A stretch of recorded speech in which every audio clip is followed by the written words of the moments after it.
PIT-CNT, dirigente de AEBU. Está clarísimo que la gran pregunta o el gran debate que podemos dar aquí es, bueno, a ver, ¿quién en una sociedad define finalmente cómo se reparte la torta, ¿no? ¿Es válida la teoría del goteo o del derrame? Otrora, organismos internacionales, incluso que la aplicaban o que se construían, no sostenían en ella, pareciera que en los últimos años no están tan de acuerdo o han ido marcha atrás. Este contexto, en definitiva, es bien complejo y va más allá de una movilización por presupuesto exclusivamente. Me parece que es un momento para poder debatir más en profundidad sobre estos asuntos. Vamos a las imágenes de la movilización de ayer y después al debate aquí en estudios.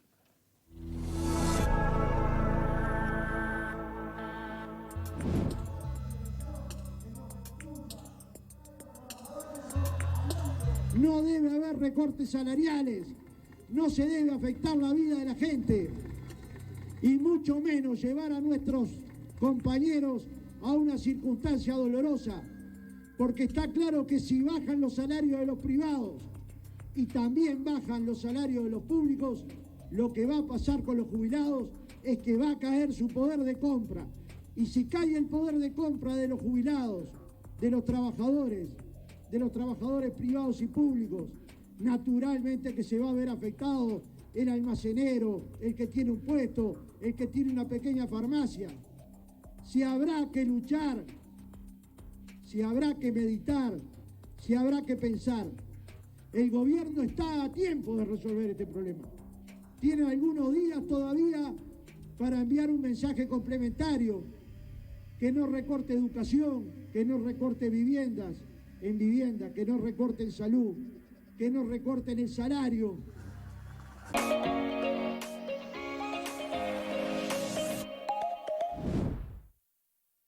Bien, y le damos la bienvenida entonces a Fernando Gambera. Gracias por estar aquí. Al contrario, gracias a ustedes. Buenas tardes. Bien, antes de ir a algo un poquito más profundo, permítame hacerle una pregunta a usted y abrirla al panel. Lo de ayer, ¿no? ¿Es concretamente o fue concretamente por el presupuesto, contra la LUC o contra un nuevo gobierno con un nuevo signo político? Claramente es contra una serie de políticas que se vienen asumiendo aún antes de la pandemia, porque tengamos en cuenta que parte de las cosas que están ahora en discusión y que están en el presupuesto, en realidad fueron adelantadas antes de que tuviéramos primeros casos de coronavirus en Uruguay en un decreto, en donde, por ejemplo, se establecía que de todas las vacantes que se produzcan en el Estado y donde más nos preocupa, además es en las empresas públicas, no se iban a reponer más que una cada 3 que se produjeran. Eso no es que nos afecte solo directamente a los empleados públicos, sino que nos preocupa desde el punto de vista del trabajo. Claramente ahí empezaba a delimitarse una política que no era para nada novedosa ni la descubríamos en ese momento, sino que había sido debatida en toda una campaña electoral y planteada en campaña electoral, donde se prioriza de alguna manera el mercado y que el mercado sea el que vaya de alguna manera haciendo esta distribución a la que hacías referencia antes introduciendo el tema, y para nosotros contrario a nuestra postura de que, y con pandemia con más razón, tiene que haber un Estado con más presencia, con más presupuesto y que de alguna manera asuma las políticas sociales y todo lo que significa, aún todavía teniendo en cuenta esta situación de pandemia en donde hay mucha más gente en situación de vulnerabilidad. Bueno, este es el debate de fondo.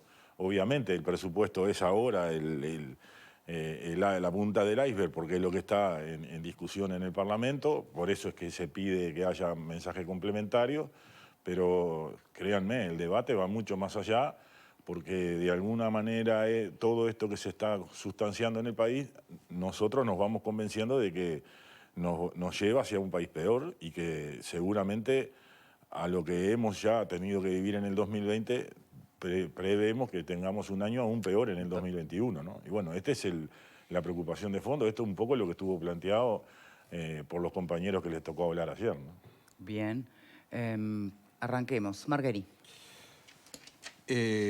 Yo creo que esa discusión de fondo que usted plantea, el tipo de modelo de país, por un lado que promueve el PIT-CNT de alguna manera y el Frente Amplio, en cierta medida, que tiene que ver con una presencia más intensa del Estado, más fuerte del Estado. Ese plebiscito, digamos, o esa discusión se dio en octubre y se dio en noviembre. Y la ciudadanía eligió un modelo, ¿cierto? Sí, Sí. Eso no es la primera vez en el Uruguay. No. En el Uruguay, cada 5 años bueno, en una época no nos dejaron. Hubieron años muy duros en el país, muy oscuros en la dictadura.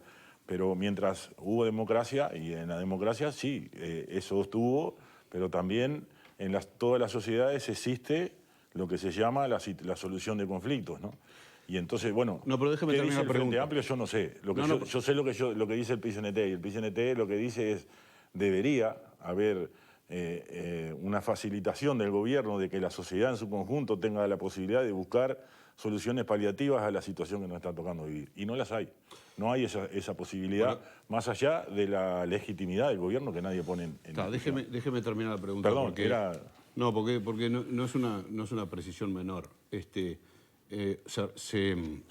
contrastaron dos modelos en las elecciones y mayoritariamente la ciudadanía, como antes eligió durante 3 periodos otro, ahora eligió uno distinto.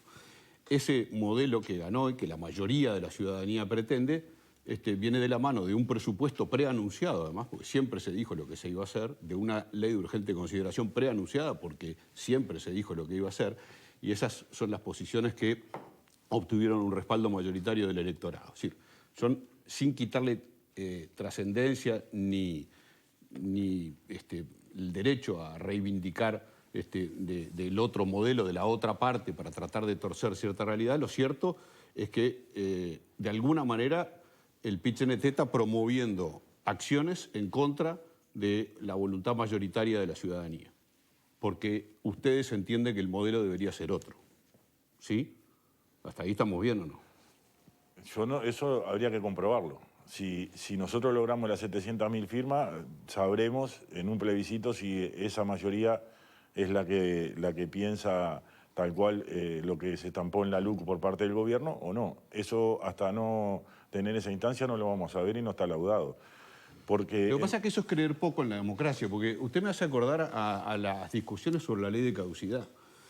La ley de caducidad se aprobó con el voto del Parlamento, se hizo un referéndum para derogarla, no se ganó, se hizo otro referéndum, no se ganó, y después se torció la voluntad a través de un mecanismo parlamentario con las mayorías del Frente Amplio. Si me permite, yo le puedo eso no fue respetar con hechos, en 3 circunstancias. Si me permite, yo le puedo mostrar con hechos que sí creemos mucho en la democracia y que tenemos credenciales para demostrarlo.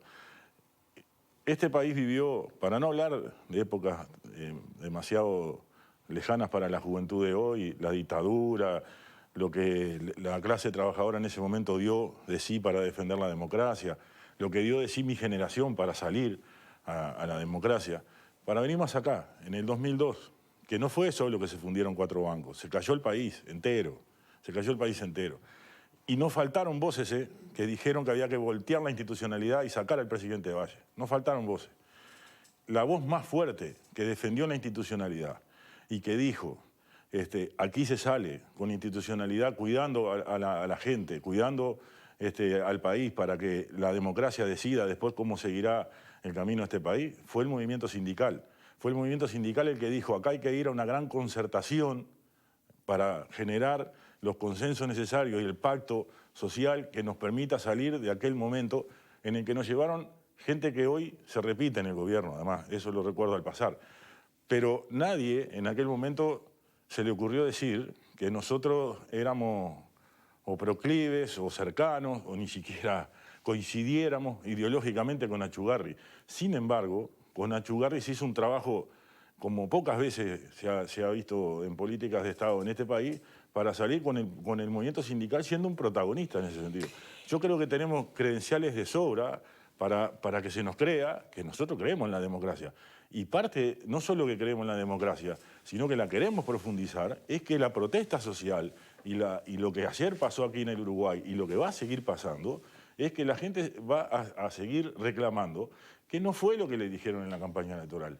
En la campaña electoral no le dijeron que íbamos con los reajustes, con los recortes presupuestales, a nadie le dijeron que íbamos a volver a realidades de aulas con 40 alumnos como existían en el pasado en el Uruguay, hacinados en aulas de 40 alumnos. Nadie le dijo en la campaña electoral que iban a bajar las jubilaciones o los sueldos. Nadie nos dijo que nos iban a aumentar impuestos y, sin embargo, a los pocos días de haber asumido el gobierno, nos aumentaron 2 puntos el IVA, porque todo el que compra con débito antes compraba con 2 puntos menos de IVA. Nadie Pero le en dijo que campaña iba a electoral, aumentar Gambera, tarifas. nadie anticipaba una pandemia. Bueno, pero eso fue antes de la pandemia. Antes de la pandemia nos bajaron el descuento de IVA que teníamos. Nos subieron el IVA. Antes de la pandemia nos subieron las tarifas. Nadie se nos había dicho eso. Pero antes de tampoco. la pandemia se habló de que se iba a intentar Entonces, ir para atrás en la ustedes inclusión financiera. ¿Ustedes creen No es nuevo. que tiene que ver con la pandemia algunos de los recortes que están contenidos en el presupuesto?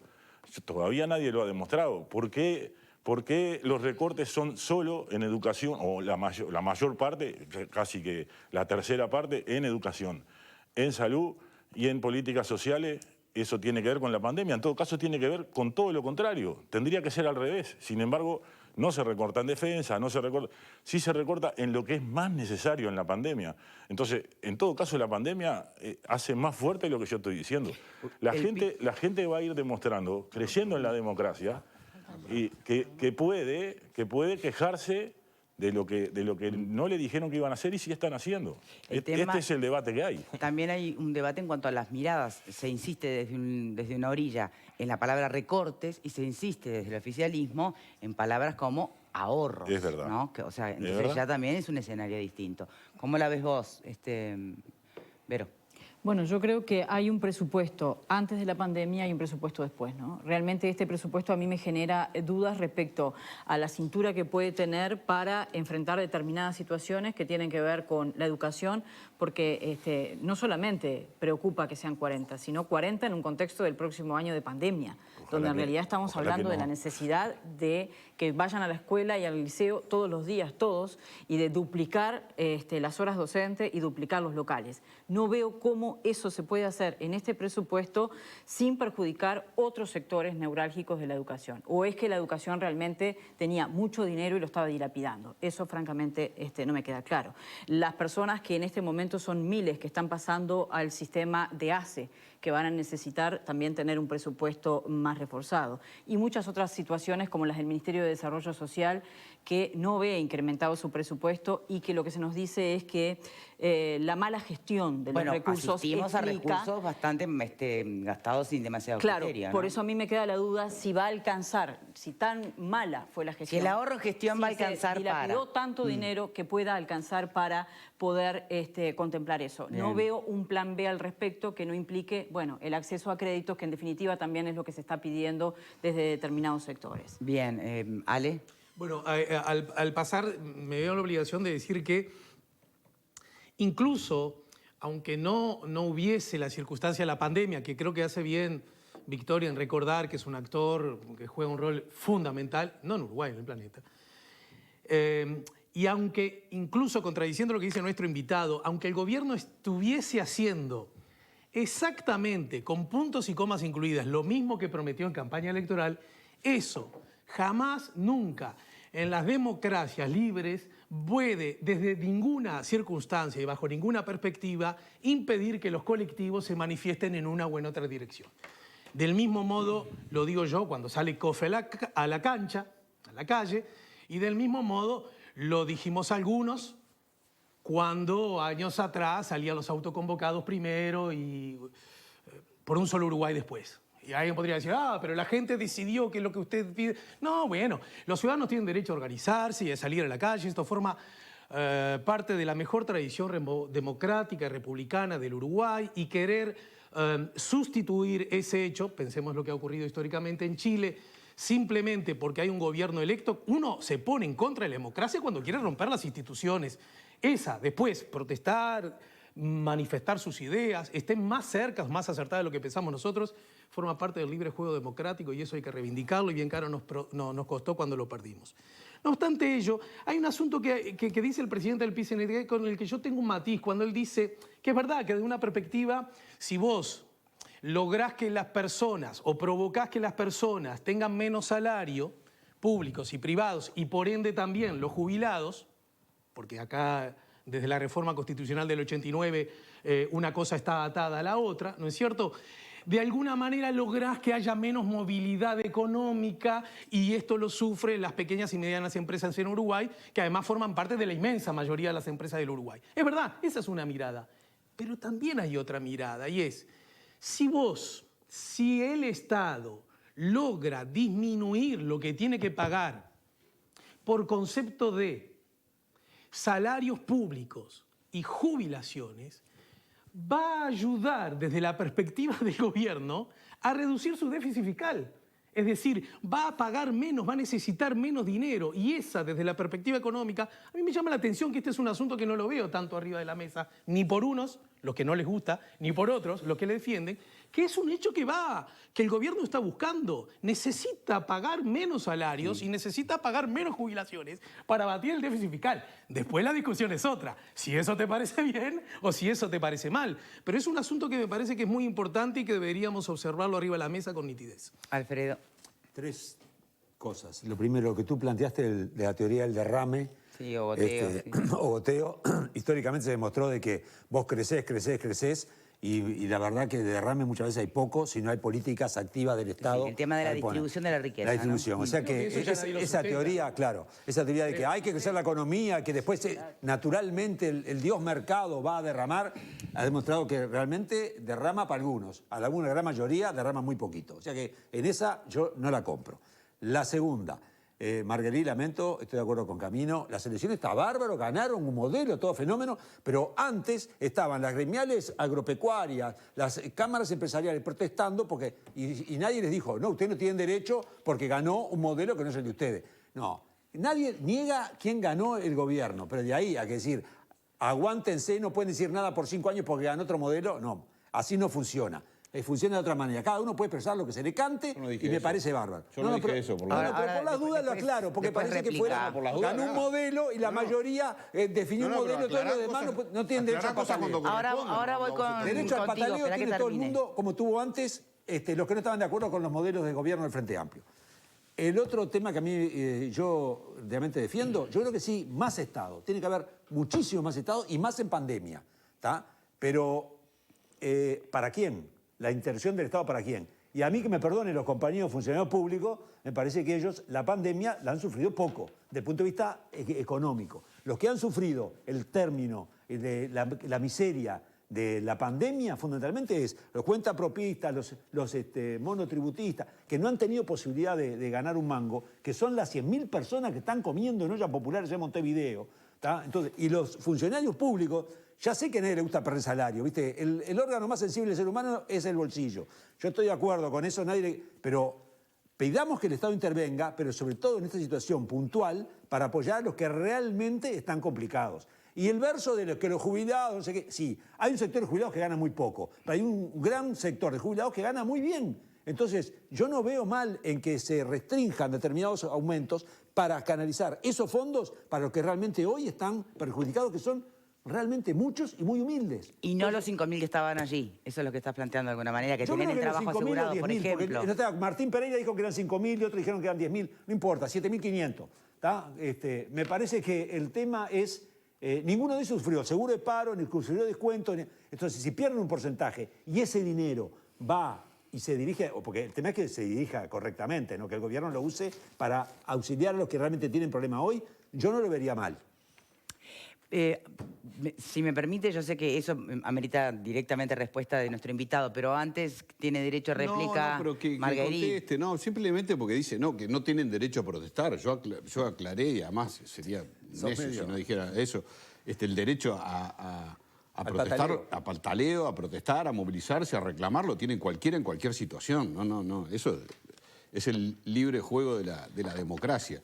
Lo que uno puede cuestionar a quienes patalean es decir, bueno, ¿por qué están pataleando? ¿Cuándo De repente, con un gobierno más afín durante 3 quinquenios, no consiguieron determinadas cosas que pretenden conseguir todas juntas ahora, o reclamar contra algo que en algún momento se dio, no dio resultado, porque lo que es cierto es que los presupuestos aumentaron, aumentó mucho el presupuesto del Ministerio de Interior y la seguridad fue peor, aumentó mucho el presupuesto de la educación y la educación fue peor. Es decir, no es solo plata, los recortes no necesariamente suponen pérdida de calidad del funcionamiento, se puede mejorar la gestión eventualmente con recortes. Recortes que además son necesarios por lo que se gastó antes, porque también se llega a una condición.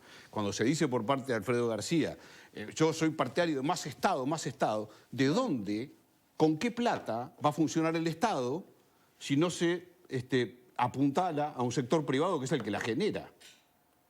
Bien, ahora volvemos a nuestro invitado. Yo creo que él me dio la oportunidad de responder a algo que de alguna manera siempre está sobrevolando. Si tenemos que protestar o no. Bueno, yo creo que ustedes han hecho la síntesis. De todas maneras, acá lo que está en debate es eso mismo, ¿no? Yo creo que ayer la movilización no se centró exclusivamente en que no nos recorten los salarios. Por ejemplo, se planteó que hicimos propuestas de hacer una canasta de servicios públicos para los más necesitados, sin respuesta durante 7 meses por parte del gobierno. Se planteó que bueno, por ejemplo... Perdón, el gobierno le dirá, se subieron las asignaciones, se hicieron las canastas y hubo una gran movilización solidaria privada en esa dirección. No, yo diría que la gran movilización solidaria que hubo de los sindicatos que dicen que no tuvimos ni seguro de paro ni nada, pero sí tuvimos, por ejemplo... mi sindicato, solo un sindicato, tiene 3,5 millones de pesos aportados en una olla popular que aún funciona desde marzo hasta ahora y sigue hasta diciembre. Pero usted, perdóneme una cosita, pero va a desconocer que desde los sectores empresariales y de las cámaras, todos, se hicieron aportes importantes. La diferencia entre ellos y nosotros es que ellos descuentan, porque los sindicatos descuentan impuestos y nosotros no. ¿Cómo? Ellos descuentan impuestos y nosotros no. Ellos descuentan impuestos por Esa los es una diferencia, por ejemplo. Sí, en cada compañero que aportó 1 kilo de arroz, 1 kilo de fideo, dulce membrillo para el merendero, 1 kilo de leche en polvo, no sé qué, ahí estuvo el IVA pago por el compañero. En cada empresa que dice que aportó... muchos privados que aportábamos también y no nos descontaban nada. Bueno, por cierto, es lo que estoy diciendo, los privados, que todos mis compañeros son todos agentes privados, son privados, sin embargo... Como no tienen una institución, una razón social, no tienen cómo descontar impuestos. Sin embargo, las empresas sí. Acá se vuelve a insistir en los malla oro y resulta que quedó demostrado por lo que saben de ciclismo, que no soy yo, que el malla oro jamás tira. El malla oro siempre va metido en el pelotón. Entonces, las empresas son igual, van en el pelotón, pero en realidad los que tiramos somos todos y cada uno a la vez. Entonces, no se nos puede pedir esfuerzo a nosotros cuando en realidad no se le pide esfuerzo a los que más tienen. Y acá lo que está bueno, la incógnita, o por lo menos el ejercicio de debate que propone Alejandro. Y bueno, ¿no será que mejor hacer caja para bajar el déficit fiscal poniendo un poco todos 18, por ejemplo, 18 jornales menos que vamos a cobrar en cada año por el ajuste a través del presupuesto de los empleados públicos? Bueno, ¿no será bueno atacar por ahí el déficit fiscal y eso que sea en beneficio de todos? La pregunta es, ¿esa es la prioridad de este momento? Yo creo, nosotros creemos, y eso, por cierto, todas estas cosas siempre son discutibles, pero que siempre es más fácil salir de un déficit fiscal con políticas progresivas que nos vayan mejorando, porque nadie dice que sea bueno vivir toda la vida con un país con déficit fiscal, aunque hay déficit fiscal muchos más altos que el nuestro en el mundo, pero siempre es más fácil salir de un déficit fiscal que de un país que empeora en los niveles de pobreza, en los niveles de atención a los más vulnerables. En definitiva, ya lo sabemos, nos costó muchísimo más salir de la situación que nos dejaron en el 2002, que cuesta generaciones, que salir de una situación de déficit fiscal. Entonces, ni siquiera es mucho decir, ¿no? Que lo digan los organismos multilaterales, como el FMI, Banco Mundial, que digan, no, la prioridad ahora es poner en el gasto público para poder solventar las situaciones que tenemos a nivel global por efecto de la pandemia, y que aquí se vuelva a repetir la misma receta de que vamos a mejorar el país, le vamos a bajar el déficit fiscal, vamos a cuidar a los mayaoros, no sé qué. Cuando todos los que están en el quintil más alto de la economía del país estén mejor, ahora vamos a empezar a pensar en los que están peor. ¿Esa es la receta que está aplicando este gobierno? Yo creo que en parte sí, en parte, digo, puede ser, no sé, es una interpretación de claro que por eso, entrevistado. Yo lo único que quiero decir es porque, para que quede claro, cuando se habla de empresas, y que paguen los que tienen más, uno puede pensar que son las mega empresas que cuentan impuestos y no sé qué, pero estamos hablando de kioscos, de farmacias, de almacenes, de mini mercado. Yo no hablaba de eso. El tema es quiénes son los más ahora, ¿no? Porque hay que definir eso, ¿no? Pero esos son los empresarios, los que pagan sueldo. Esos son los empresarios. Esos son los que se van a perjudicar con esta política. No sé. Sí, porque si yo voy a tener menos poder adquisitivo, ustedes también, pero los jubilados también. No tengo más tiempo, ¿no? A ver, Ahora, pero digo, por me acá. parece que estamos planteando las cosas en términos de blanco o negro. Yo creo que todos queremos que a los empresarios les vaya bien para que generen trabajo. Sin duda. Por eso no comparto parte de la locución que se hizo ayer, concretamente de Valeria Ripoll, cuando dijo en algún momento que, bueno, que mientras hay gente que está preocupada en proteger a los que van a Punta del Este, los trabajadores estatales estaban, brindando las ollas populares. Eso es una falsa oposición. Necesitamos que la gente vaya a Punta del Este, el turismo trabajadores interno y lo de Punta demás, del porque Este. están el sector turístico y los trabajadores pidiendo por favor. Y entonces me parece que también esta cuestión de poner... ¿Se está haciendo demasiada división en estos asuntos? Yo comparto el 90% de lo que usted dijo, pero me parece que cuando nosotros ponemos esto en términos de los empresarios o los más necesitados, necesitamos empresarios pujantes, pero necesitamos también que esos recursos vayan a los más necesitados. Ahí el rol del Estado es fundamental. Es que es más, necesitamos... yo no me voy a poner a discutir con mi compañera en público, pero los discursos en una tribuna son discursos en una tribuna. Cuando estamos reflexionando, estamos reflexionando. Entonces, no estamos en el mismo plano, en el mismo lugar y en el mismo momento, entonces no es lo mismo. Pero eso habla... mucha gente a veces se queda con lo que se dice en el discurso y no con la reflexión Descarto profunda, que en eso no hay dos opiniones en el PIT-CNT. Obviamente hay que buscar las políticas que fomenten la inversión para que haya trabajo, eso no hay Porque de hecho en estas últimas horas el propio PIT-CNT ha firmado con el gobierno y con los empresarios un ámbito para ayudar a las empresas a crecer. Eso en las últimas horas, pero hace un buen tiempo atrás, en el medio de la pandemia, firmamos un acuerdo de un año puente y no fue fácil ese debate adentro del movimiento sindical. Y sin embargo, cuando hay voluntad desde parte, las cosas quedan demostradas, se acuerda. Bueno, eso iba a preguntar. Usted hizo referencia al 2012, hace muy frecuentemente, obviamente, referencia al 2002, y evocó la figura de Achugarri, ¿no? Tal vez lo que falta... Porque nadie me ha dicho que yo fuera brazo político de Achugarri en aquel momento. Ahora a veces me suelen acusar de brazo político de alguien, y en aquel momento nadie nos acusó de ser brazo político de Achugarri y creo que dimos mucho para salir en ese momento. Bien, bueno, es una cuestión justamente de tal vez falta puente con el gobierno. Falta una figura tal vez que apueste más a la empatía. Falta generar empatía y sí, seguramente eso no es, respondo a la pregunta en la figura institucional del gobierno como un todo. Por supuesto que sí hay mejor diálogo con figuras de gobierno que tampoco niego porque es una realidad y existe. Entonces, bueno, habrá que seguir trabajando para eso. Yo me acuerdo que en el 2012, desde el Frente Amplio, algunos sectores, creo que Astori, pedía el default, ¿se acuerdan? Proponía el default. No, Astori nunca, jamás. ¿Quién fue? ¿Fue Vázquez? Bien. ¿Qué decía el PIT-CNT? Eso lo decía hace un rato, pero el PIT-CNT claramente, públicamente, y al sindicato al que pertenezco, me tengo que retrotraer a nosotros sirviéndole agua a los clientes, diciéndole espere lo que tiene que esperar, pero su dinero va a estar, aquí no va a ver lo que pasó en otros lados. Tengo que evocar a la figura de Juanjo Ramos en el medio de ese locura que le tocó vivir al país. Dirigentes sindicales como el Fogata en la salud, diciendo, bueno, tenemos que salir institucionalmente porque si no nos vamos a quedar hasta sin mutualista. Lo pregunto porque muchas veces cuando se pide mucha presencia del Estado, ¿hasta cuándo? No se puede cortar la cadena de pago. Exacto. Todo eso lo dijo el movimiento sindical y dijo, bueno, la salida es concertando y se fue a buscar a a los que tenían deudas en el sistema financiero para que pudieran salir adelante en el agro, se fue a buscar. Y estuvo aquel acto del obelisco que todos recordarán. Bien. Entonces, y eso fueron qué tanto difiere ese camino? los movimientos sociales. Es lo que hoy, la intersocial de hoy. La intersocial de hoy lo que plantea es una renta básica. Se puede instrumentar de mil maneras, pero sentémonos a discutirla. Canasta básica de servicios públicos. En contraposición a eso parece de que no le van a pagar los boletos gratuitos a los muchachos. Entonces, ¿por qué? Porque si es solo para ir al liceo. Pero, eso creo que ya fue aclarado, Gambera. Aclarado, ayer estuvo de nuevo porque nadie nos asegura que no vuelva.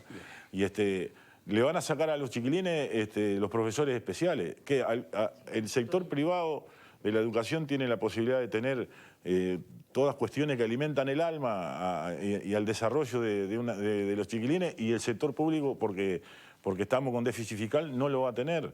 Bueno, son contradicciones muy fuertes, y no es blanco y negro, es que son contradicciones muy sentidas, que no solo hacen a que alguien diga que los tiempos anteriores fueron gobiernos más afines. No, son cosas que avanzamos, que no queremos dar marcha atrás. Es así. No sé quién Sí, correspondería. Ale. No sé si es el momento, pero a propósito de la LUC y la manifestación ya explícita y pública de que van a ir en contra de la misma, ¿ya ha resuelto la Central de Trabajadores si va por toda la ley, por algunos artículos y cuáles en particular? No, nosotros venimos con una definición hasta ahora que es que queremos lograr la comisión pro referéndum, por llamarla de alguna manera, que sea lo más amplia posible, y para eso dejamos abierto la decisión de si es por toda o por artículos, según lo que nos planteen los que se integran. Pero el Frente Amplio me había dicho que dependía... Creo que queda claro que el consenso general de los que se están manifestando en contra de la ley y en favor de un referéndum no es por toda la ley, porque si no ya estaría el acuerdo. Por tanto, es previsible que haya un acuerdo de ir por algunos artículos. Lo que está claro es que también hay determinadas temáticas que son las que se agruparían, ¿no? Hay algunas cuestiones de la seguridad que nos preocupa. Yo, honestamente, esta es una opinión mía, no del PCNT. Es mía del uruguayo que vive en una cooperativa de vivienda en Lecoquia, París y Sarabia. No estamos mejor en la seguridad. No estamos mejor. Eso lo dicen mis vecinos, no digo yo. Entonces... Bueno, creo que no lo dice nadie, ¿no? Estamos mejor. Bueno, lo dice el ministro. Pero además hay penalistas que hoy están diciendo que tiene demasiada carga policial esa LUC y que en realidad no prevé resultados que tengan que ver con esa carga policial. Entonces, algo de ahí va a haber en ese debate y en ese planteo de derogación. Ni que hablar que para el movimiento sindical es importante el artículo que establece restricciones al derecho de huelga y a la manifestación de los piquetes. Y bueno, naturalmente hay otros actores que se están arrimando a la iniciativa, que están preocupados por las modificaciones que hubo respecto al funcionamiento y a las tierras en el colonización, el Instituto de Colonización.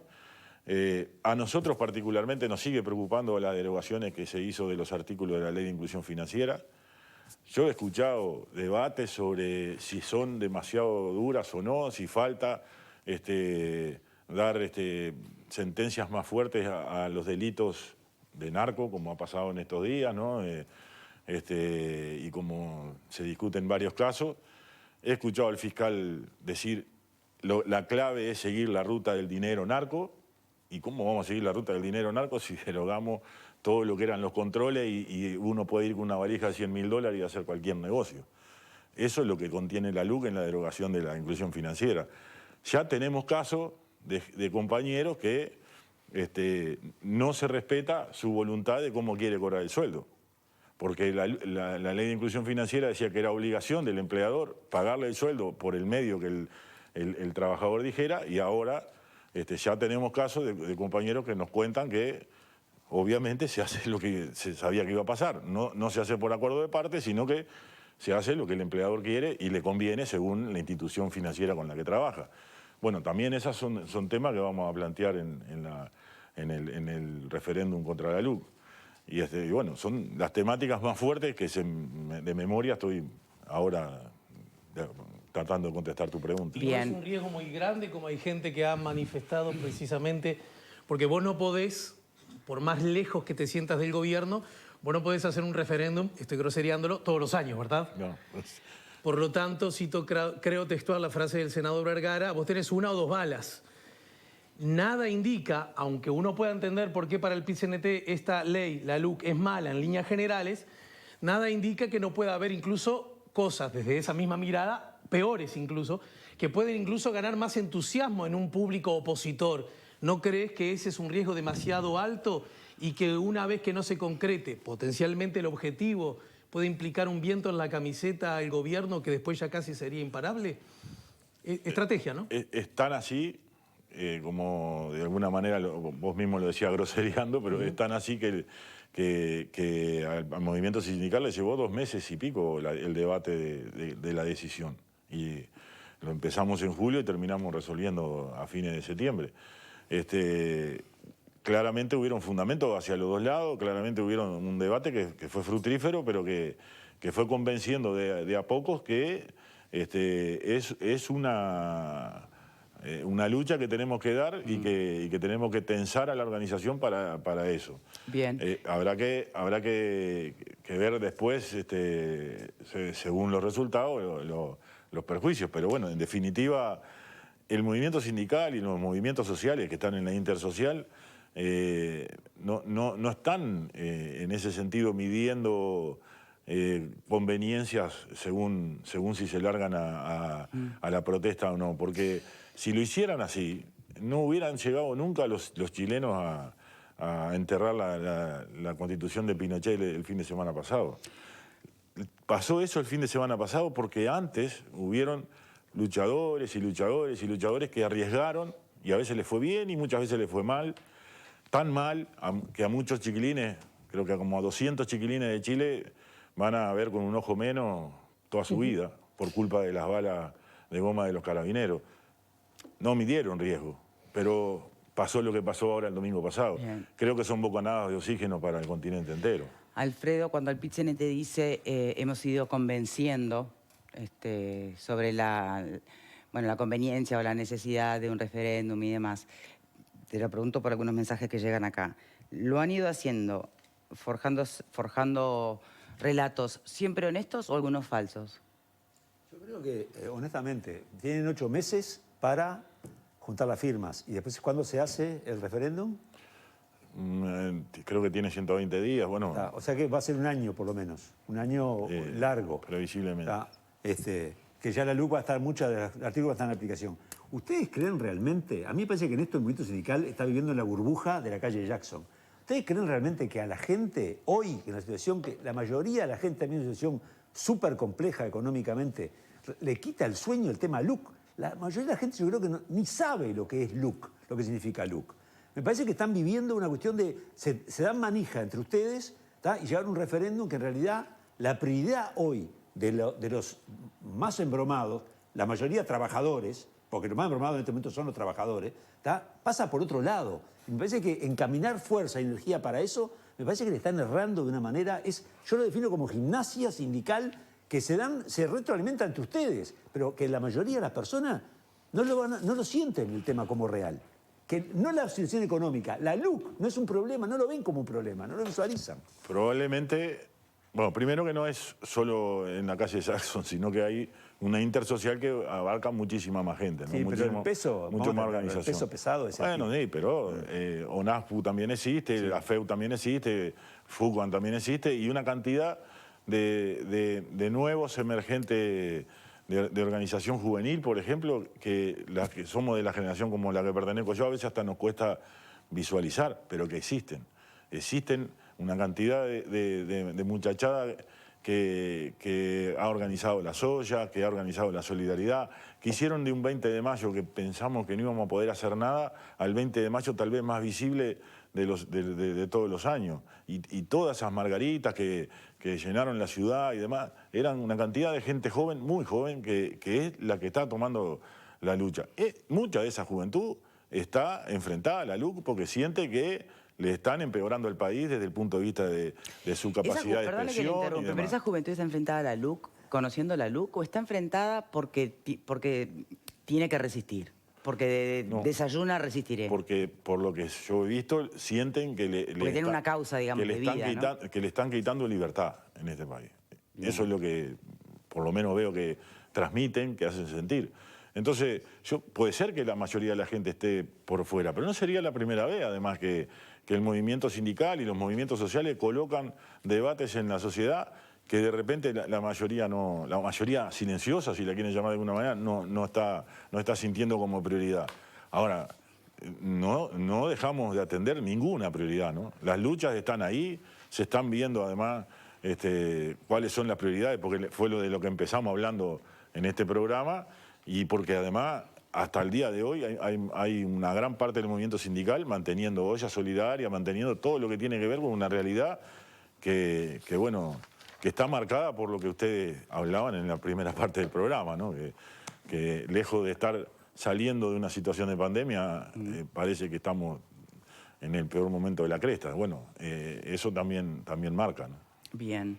¿Alguien más quiere hacer alguna pregunta o reflexión? Sí, yo quisiera decir, el año que viene hay que pagar 3.000 millones de dólares de deuda, de intereses de deuda, ¿no? 3.000 millones de dólares. Pues yo le escuché decir al entrevistado que no importa un poco más de déficit fiscal, que hay países que pueden vivir con déficit fiscal, que el Estado tiene que gastar más, igual Alfredo García, ¿no? El Estado tiene que gastar más y pedimos canasta básica y pedimos canasta y pedimos... y pedimos aumento... ¿Cómo van a enfrentar esta porque nueva ayer los que ola? pararon son los funcionarios públicos, básicamente. Pedimos aumento de sueldo y pedimos aumento... La movilización de ayer, cada 5 años, se repite, ¿no? En todos los presupuestos hay esta movilización y en las rendiciones de cuentas hay un poco más. La conflictividad es normal, o sea que en parte lo que pasó ayer es totalmente dentro de lo normal de siempre. Con la agravante que este año estamos en pandemia, ¿no? Que de repente cuando te dicen no a las aglomeraciones, todo hacer una aglomeración es un poco irresponsable, desde mi punto de vista. También decir... estamos en contra de la brecha entre públicos y privados, estudiantes, y pararle la educación un día entero a todos los estudiantes públicos, tampoco es muy coherente el discurso. Pero independientemente de eso, cuando hablan de aumentar el déficit fiscal, el déficit fiscal se paga con deuda. Y la deuda se paga, nos va a costar 3.000 millones. ¿Cuántas cosas podríamos hacer con todos esos intereses de deuda que pagamos? Vamos a seguir. La lógica es aumentamos el déficit, aumentamos la deuda para pagar el déficit, porque es la única forma de pagar el déficit con deuda. Aumentamos la deuda, aumentamos el pago de intereses y todavía pretendemos que siga saliendo plata permanentemente de las empresas, que son las que generan el empleo. Digo, ¿cuál es la lógica? ¿Dónde termina? Bien. ¿En Venezuela, en Argentina? ¿Dónde termina esa lógica? Último minuto para la respuesta de nuestro invitado. Antes de aumentar el déficit, que no fue lo que planteé, porque el déficit está ahí, yo lo que dije, no debe ser la prioridad el déficit. Antes de... Creo que manifestaste, perdóname, pero creo que manifestaste, hay países que conviven con déficit más alto. Sí, Claro. Estados Unidos, por Bien, ejemplo. bien, sí. Pero, y es un país muy desigual, además. Pero antes de eso, antes de discutir si nos vamos a endeudar, pongamos a toda la sociedad, generemos los ámbitos, la empatía que ella pedía y discutamos, no sé, ajustes tributarios, otras formas de tributación, otras formas de... ¿Impuestos? Y sí, Bien. alguien tiene que poner. Bien, impuestos. Alguien tiene que poner. Si todos vamos a poner, capaz que nos ¿A quién le cobramos capaz impuestos? que todos nos sentamos a la mesa, pero si todos vamos a poner... ¿Y a quién le cobramos impuestos? ¿Cómo a quién le cobramos impuestos? ¿Quién más va a pagar Estoy impuestos? hablando de un nuevo pacto. O sea, sentémonos todos a la mesa y discutamos cómo es. Recalcular las franjas. Pero no se nos pida solo a nosotros. Hasta ahora es así. ¿Pero las empresas no pagan impuestos? ¿No pagan? No, le pregunto, ¿no pagan impuestos? Han pagan, cerrado muchas, de hecho, Pagan, ¿no? sí, pero Han cerrado hay muchas, exoneraciones Pero por eso también. es la presión tributaria empresarial Bueno, más alta entonces, del continente. ¿Y por qué eso...? Creada por el Bien. Frente Amplio, ¿Por qué? no la creó. Ojalá- Porque eso afecta y mucho y no afecta Tenemos los que- recortes a lo que la gente necesita. El sistema de cuidado, que haya clase... A mí me deja, Tenemos la verdad, que sin irse, palabras. tenemos que ir a la pausa. La dejamos por aquí. Ojalá se logre un entendimiento, un diálogo.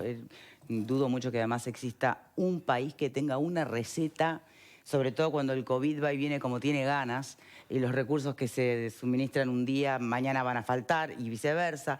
O sea que conversar, me parece que es el único camino que va quedando, ¿no? Gambera, muchísimas gracias por habernos acompañado. Tenemos que gracias hacer a ustedes. una pausa. Yo les recuerdo que Parque Martinelli es un lugar pensado para agradecer por aquellos que ya no están, para que permanezcan vivos siempre entre nosotros. Mira. Hay un tiempo y un lugar para agradecer por la vida, con respeto y dignidad. Cementerio Parque Martinelli, 0800-1882. Martinelli, desde 1882. Hay un tiempo. Bien, Parque Martinelli se está adaptando a las circunstancias y por eso te ofrece un financiamiento especial y además puedes elegir las cuotas y si lo pagas en pesos o en dólares. Llama hoy mismo al 0800-1882 y asesorate Martinelli desde 1882. Pausa y ya venimos.